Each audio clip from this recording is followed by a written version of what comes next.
Quand une femme est partie en vacances à Canterbury et dans la région de l'Espagne, elle pensait passer un moment tranquille et relaxant. Malheureusement, elle a rencontré des difficultés en traversant une rivière et a failli se noyer. Elle a crié à l'aide, et c'est à ce moment-là qu'un puissant ours sauvage est apparu et a fait quelque chose de choquant et d'inattendu. Les animaux sauvages et les humains coexistent depuis des millions d'années.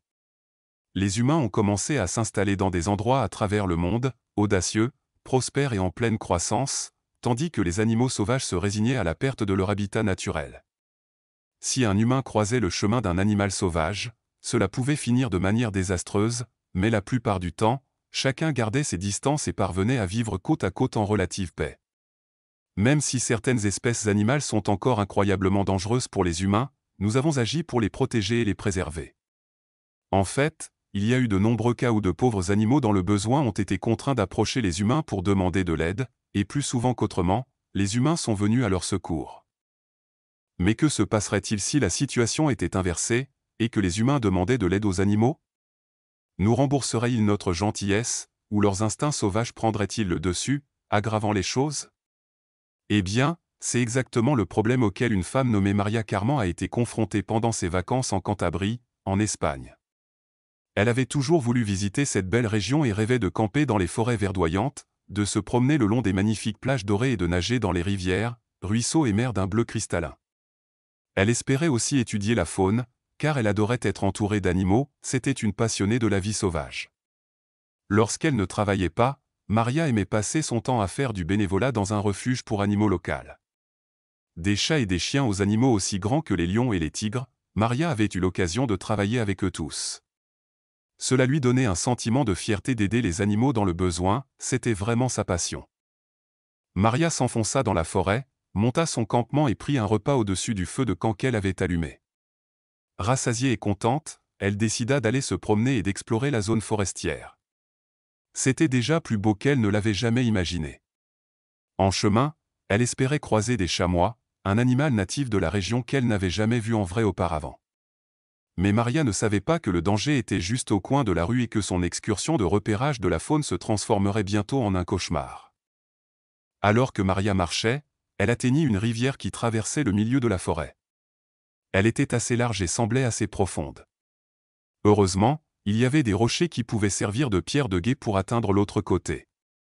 Bien que Maria aurait pu effectuer cette traversée facilement dans sa jeunesse, son âge commençait à la rattraper, et elle ne trouverait pas si simple de sauter entre les rochers. Non pas qu'elle soit vieille, elle n'était tout simplement pas aussi jeune qu'elle se sentait dans sa tête. Elle se mit en route, confiante qu'elle y parviendrait. Elle sauta du bord et atteignit le premier rocher, puis un autre, rejoignant le rocher suivant. Mais c'est lors de son troisième saut que les choses ont mal tourné. En atterrissant, son pied glissa sur de la mousse humide qui se trouvait sur le rocher. Sa jambe se tordit et elle glissa du rocher, tombant dans l'eau en dessous. Malgré le fait que ce fût une journée chaude et ensoleillée, l'eau était étonnamment froide, ayant descendu des collines et des montagnes. Elle était si froide qu'elle coupa le souffle à Maria lorsqu'elle frappa la surface, rendant son corps tendu et incapable de bouger pendant plusieurs longs et effrayants instants. L'eau remplit ses poumons alors qu'elle toussait et crachait, revenant à la surface. En panique, elle atteignit le rocher duquel elle venait de tomber, espérant se sortir et revenir à la sécurité, mais l'eau coulait étonnamment vite et l'avait emportée en aval sans qu'elle ne s'en aperçoive. Maria lutta pour garder sa tête hors de l'eau alors que le froid commençait à paralyser ses bras et ses jambes. Elle agita un peu les bras et cria à l'aide chaque fois qu'elle pouvait reprendre son souffle, mais il n'y avait personne d'autre dans la forêt pour l'entendre. « S'il vous plaît !» cria Maria alors qu'elle dérivait le long de la rivière, les rochers sous l'eau déchirant ses vêtements et coupant sa peau. Pas que l'eau glacée lui permette de ressentir trop de douleur.